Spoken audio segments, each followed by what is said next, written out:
Olá, meu caro aluno, minha cara aluna. Vamos conversar hoje sobre um assunto extremamente importante para o seu texto. Seja ele um texto dissertativo argumentativo, uma questão discursiva, um estudo de caso, não importa, né? Hoje nós vamos falar sobre coesão e coerência.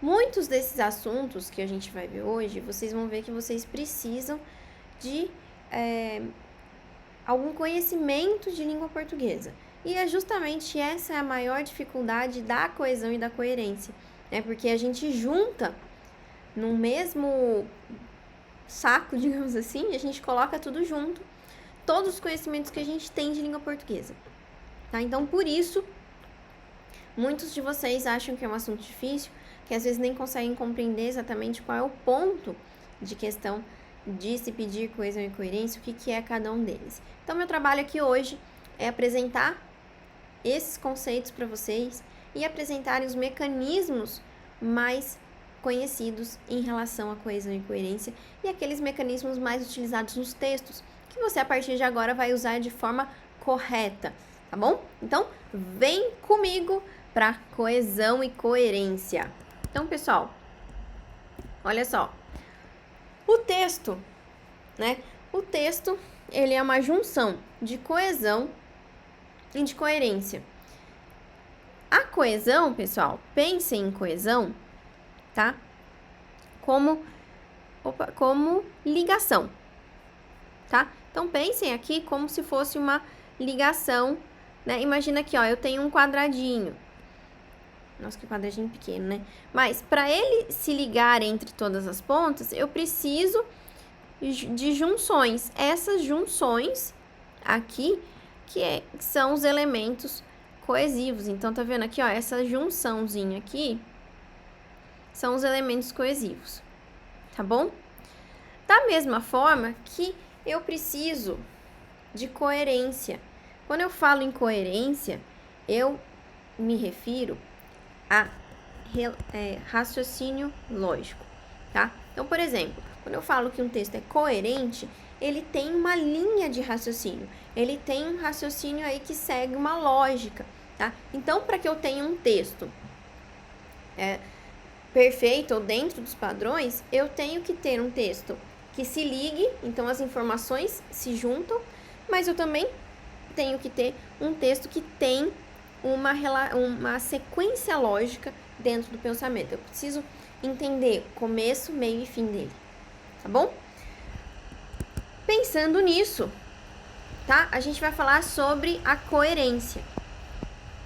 E aí, pessoal, lembrem-se, olha só isso daqui. Um texto coerente é aquele texto que é uno, que tem uma unidade. O que você quer dizer com unidade, Patrícia? Eu quero dizer que o começo e o final conseguem se relacionar. Eu tô falando que a sequência dentro do texto é lógica. Então, uma sequência, um fato se liga ao outro, um fato acontece depois do outro, tá? E eu também tenho a harmonia. A harmonia é um texto que mantém uma mesma linha, tá bom? Aqui, deixa eu ver aqui, vocês não estavam vendo. Olha só. Então, o que eu tenho aqui dentro da coerência? Eu tenho unidade, então o texto é uno. Eu tenho lógica, né? Eu tenho um texto que tem uma linha, um fio condutor, em termos de lógica, de estrutura lógica. E eu tenho a harmonia, então, que esse texto, ele é harmônico, ou seja, se eu começo ele num tom, eu vou manter esse tom. Se eu começo ele num nível de formalidade, eu vou manter a mesma formalidade, tá? Tudo isso aqui, esses três elementos dentro de coerência. E olha só, me digam aqui, esse texto, ele é coerente ou não? Deixa eu só confirmar se vocês estão na tela certa. Então, olha só. Nós temos que tomar medidas urgentes, imediatas e drásticas para resolver o problema da saúde nessa capital. Portanto, é fundamental que sejam convocadas as autoridades para uma reunião dentro de 60 dias, para pensarmos a nosso tempo e formarmos comissões para estudos e estratégias de longo prazo. Pessoal, totalmente incoerente. Por quê? Se eu falo de medidas urgentes, imediatas e drásticas, o que é drástico, o que é imediato e o que é urgente, se eu vou esperar 60 dias para fazer uma reunião, se a comissão vai pensar no tempo deles e eles vão formar estudos e estratégias de longo prazo. Totalmente incoerente, tá? Então, eu não posso falar que esse texto é coerente. Não dá para falar que esse texto é um texto coerente. Vejam que Vejam que há uma quebra na linha lógica. Você fala, poxa, não, preciso de medidas urgentes, preciso de medidas drásticas. Então, tá bom. Então, daqui 60 dias... Opa! Mas urgente é um pouquinho mais rápido, né? Tipo, amanhã, semana que vem, no máximo. Né? Não, 60 dias, não. Isso não é urgente. Longo prazo não é imediato, é o contrário. Então, vejam, o texto aqui, ele quebra esses aspectos de coerência. A gente tem outro texto aqui, vamos ver se ele é coerente ou não. Fábio, torcedor fanático, tricolor, se preparava para o clássico do campeonato. Tinha ganhado a entrada de seu cunhado e estava sem nenhum entusiasmo. Afinal de contas, seu time não estava nos melhores dias. Opa! Vem aqui comigo. Torcedor fanático e ele estava se preparando para o campeonato. Se ele estava se preparando para o campeonato, eu consigo falar que ele não tinha entusiasmo?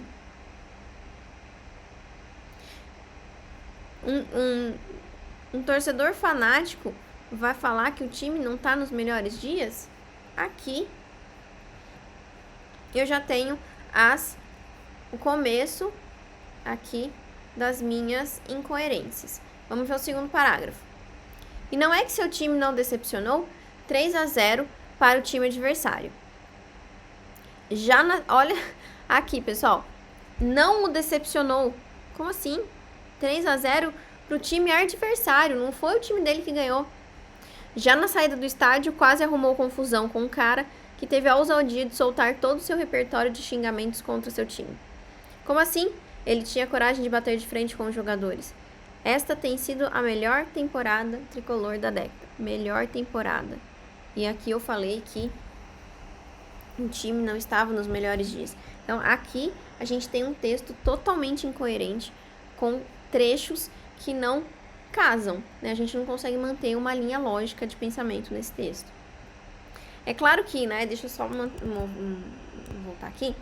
É claro que eu trago exemplos óbvios, exemplos que saltam aos nossos olhos, justamente para que você entenda, tá? A incoerência, muitas vezes, num texto de redação, ela acontece quando a gente escolhe errado o conectivo. Mas, Patrícia, como que eu sei? Olha só, a gente tem vários conectivos. Ao longo das aulas eu falo de vários para vocês. Vocês não precisam saber uma lista inteira. Para vocês escreverem, basta saber 1 ou 2 de cada tipo. Porque 1 ou 2 você consegue aí mesclar dentro do texto para não ficar repetitivo e sabe usar exatamente cada um deles. Tá? Então, a incoerência normalmente nas redações está no uso dos conectivos. Para que você não caia, né, nesse problema, você simplesmente decora 1 ou 2, não precisa saber uma lista inteira, tá? Continuando, né? Vamos falar agora sobre coesão. Patrícia, só isso de coerência que você precisa saber para a sua redação só. Você não precisa se tornar um especialista em coerência. E tem várias tipologias, eu aprofundo um pouquinho mais o assunto no nosso PDF de apoio. Mas para a sua escrita, você precisa disso, tá bom? Agora vem aqui, então, a coesão. Como eu tinha dito para vocês, né, a coesão, a gente está falando de ligação. tá? Então, a gente está falando aqui de uma conexão. Conexão de que tipo? Existe basicamente dois tipos de coesão. A coesão intraparágrafo, ou seja, dentro do parágrafo, e a coesão inter ou entre parágrafos, tá bom? Então, lembra assim, e vocês veem eu falando muito isso nas correções de redação de textos, né? Cuidado com a relação que você faz entre um parágrafo e outro.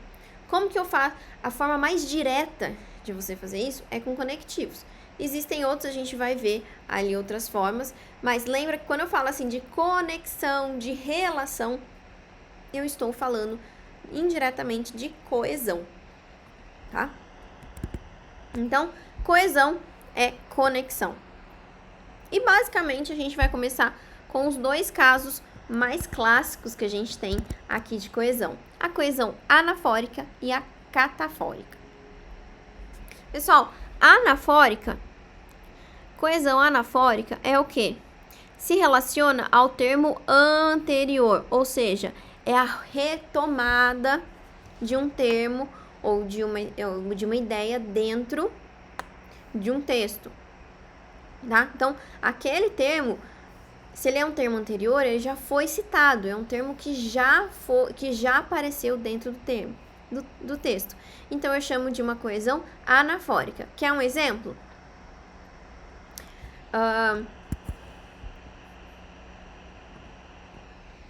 Existem dois tipos de coesão: coesão anafórica, coesão textual, coesão anafórica e coesão catafórica. Esses tipos, quais tipos? Os dois que eu acabei de citar. Esses está retomando termos já ditos, ou seja, é uma coesão anafórica. Agora, o inverso é a coesão catafórica. A coesão catafórica, ela se refere a um termo que está para frente, ou seja, esse termo ainda não foi dito no texto, né? Inclusive, um dos bizus aqui da catafórica é justamente lembrar de catapulta, né? Catapulta, aquele negócio antigo que a gente vê nos filmes e tudo mais. Você pega a pedra, ou enfim, pega o quê? E joga pra frente. Ó, frente. Vai pra frente a catapulta. Então, catafórico é de catapulta, que a gente vai jogar pra frente. Então, eu não falo que eu estou retomando um termo, mas sim antecipando um termo, uma ideia. Então, imaginando o texto que você fala assim: estas são as principais causas de obesidade infantil. Estas, eu ainda não falei. Eu estou antecipando. Então, eu estou falando para o meu leitor: leitor, agora eu vou te apresentar 3 causas. Então, eu uso estas para frente, tá bom?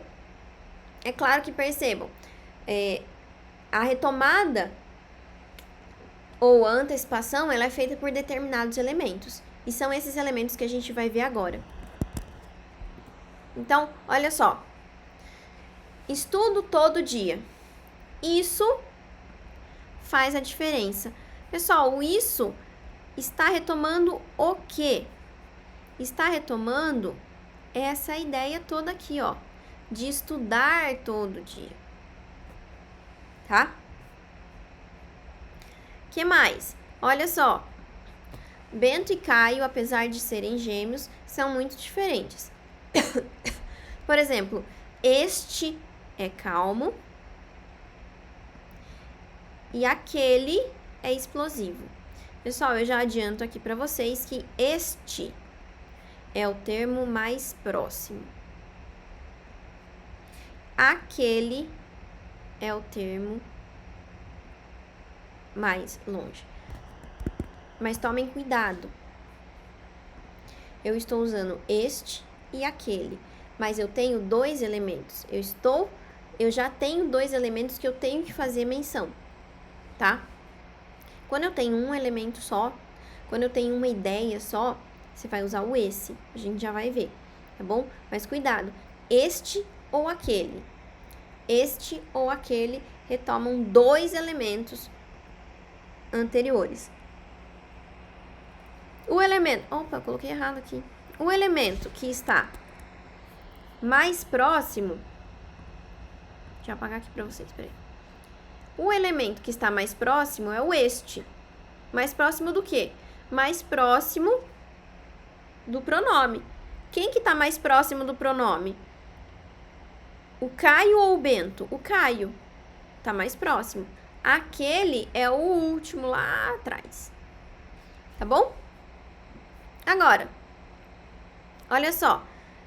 Esses dois, as duas primeiras, tá vendo que eu estou retomando? Ou seja, eu estou fazendo uma coesão anafórica, porque é algum termo que já foi dito. Mas olhe esse último. Olha o último. Desejo isto diariamente. Ser aprovado logo. O isto, ele tá para frente ou ele tá para trás? Ele tá para frente, ó. Eu estou antecipando a ideia. Se eu estou antecipando a ideia, né? Se eu tenho que se o meu pronome joga a informação para frente, ele catapulta a informação para frente. Aqui eu tenho uma coesão catafórica, ok? Vamos continuar. Agora a gente tem a coesão esofórica. O que é a coesão esofórica? Esofórica ou deítica, tá bom? Aqui, deixa eu ver. Esofórica ou deítica. Esofórico é o que tá fora. Ou seja, são as informações, ou melhor, são os marcadores que não estão no texto, que eu preciso saber para me identificar no texto. Quando eu falo assim, ó, aqui é muito quente, pessoal. Tá? E aí, o que você vai me perguntar? Aqui onde, Patrícia? Onde você tá? Tá vendo que você precisa de um contexto? Tudo que você precisa de contexto é o esofórico. Ontem, eu fiz uma mentoria com vocês ontem à noite e a gente comentou diversos assuntos. Ontem, eu não sei que dia que você tá assistindo esse vídeo. Pode ter sido ontem mesmo, mas pode ter sido daqui a 3, 4 meses, não sei quando você vai ver esse vídeo. Então, eu preciso desse contexto, eu preciso saber quando é esse ontem. Eu preciso saber onde é esse aqui, tá? Em alguns casos, ou na maioria dos casos, esses conectivos, ou essa coesão esofórica, ela faz sentido ali no contexto. A gente só tem que tomar cuidado para que realmente isso fique claro no texto, tá? Se eu trago, então, por exemplo, aqui, esse texto, olha só. Em ranking dos países mais inovadores, o Brasil fica entre os 5 últimos. Em levantamento que mediu o nível de inovação em 50 países, o Brasil ficou em 47º lugar. A Bloomberg, portal americano especializado, atribuiu uma nota para cada país e divulgou a lista, na última quarta-feira, dia 30. Então, olha só. Quando eu falo aqui, na última quarta-feira, dia 30, isso daqui é esofórico. Porque a última quarta-feira, para mim, não foi dia 30. Para mim, foi dia 7, por exemplo. Essa nota levou em conta vários indicadores, como o número de patentes registradas, quantidade de estudantes, etc, etc. Essa nota é uma coesão anafórica. Por quê? Porque está retomando uma informação já dita. E aqui, olha só, aqui a gente tem o término do texto, mas o que eu queria que vocês entendessem era justamente esse ponto que existem elementos que a gente precisa de mais informação. Quando a gente precisa de mais informação, ou seja, quando a gente precisa de contexto, aí sim a gente chama de uma coesão esofórica, tá bom? Porque está fora, eso é fora do texto. Bom? Continuemos, pessoal. Então, olha só, agora a gente entra efetivamente nos elementos coesivos. Tá? E aqui a gente tem vários elementos coesivos. Eu vou trazer os principais para vocês. E eu não podia começar o nosso tema sem trazer o quê? Sem trazer os pronomes. Tá? Para o texto aí e anote, identifique os pronomes para mim primeiro, tá bom? Eu vou fazer aqui com vocês, mas eu quero que você faça aí primeiro. Furtei uma flor daquele jardim. Daquele jardim. O porteiro do edifício cochilava e eu furtei a flor. Trouxe-a para casa e coloquei-a no copo de água. Logo senti que ela não estava feliz. O copo destinava-se a beber. A flor não é para ser bebida. Passei-a para o vaso e notei que ela me agradecia, revelando melhor sua delicada composição. Quantas novidades há numa flor, se a contemplarmos bem?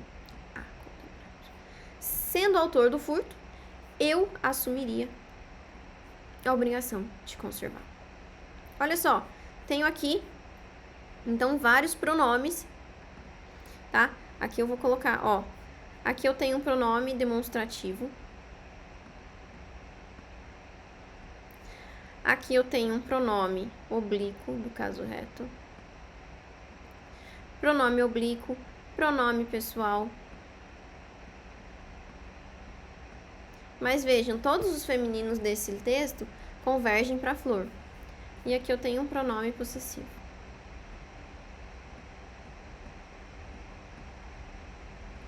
Tá? Então, todos esses pronomes fazem o quê? Ligam. Eles, além de eles ligarem, eles são elementos que não deixam o texto ficar repetitivo. Textos repetitivos, repetição de palavras, é sim um erro de coesão. E aqui nos pronomes, eu quero chamar atenção para os pronomes demonstrativos.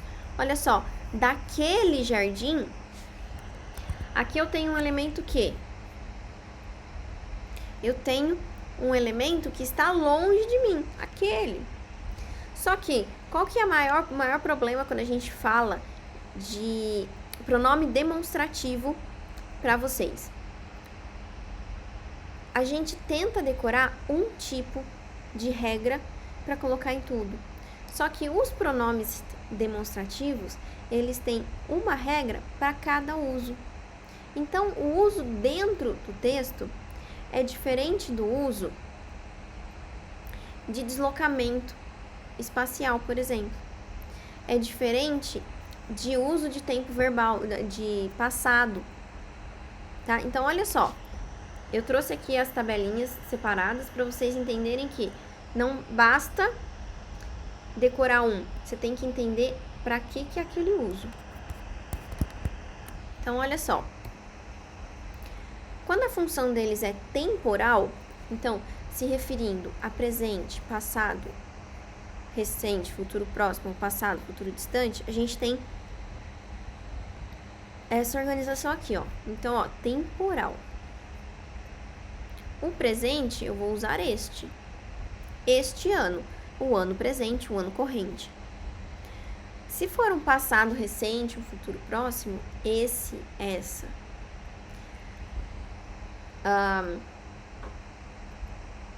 Nesse dezembro, ou nesse começo de ano, tá? Passado ou futuro distante. Naquele ano, lá de 2000, faz tempo, naquele ano, tá? Então, olha só os exemplos aqui. Neste final de semana, é o final de semana que está acontecendo. Nesse verão, passado recente. Imagina que a gente já está no inverno, você está falando sobre o verão que acabou de finalizar. Aquela década de 70. 1970 faz bastante tempo. Bom, então essa tabelinha aí, vocês vão levar junto com vocês para o resto da vida. Olha esse daqui, pronome demonstrativo com uma função espacial, que é normalmente o que a gente mais sabe. Lembra da escola? Lembra da escola?